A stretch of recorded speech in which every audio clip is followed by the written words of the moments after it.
Untuk menjadi salah satu stadion yang nantinya akan menyelenggarakan pertandingan Piala Dunia U20 di tahun 2021, Gelora Sriwijaya Jakabaring harus bersaing dengan kelima stadion lainnya yang ada di Indonesia.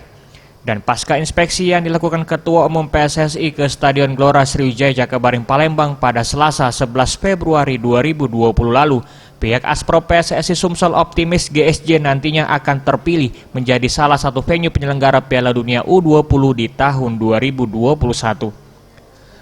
Hal ini seperti yang disampaikan Faisal Mursyid selaku Ketua Bidang Kompetisi Aspro PSSI Sumsel.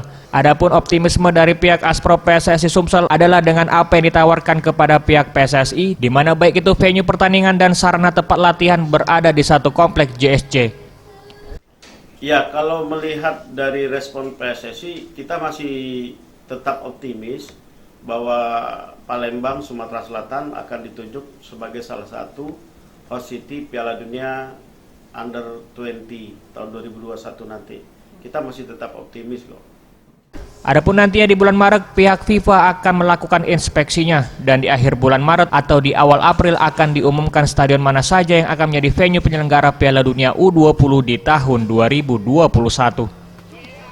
SAPM Sriwijaya TV.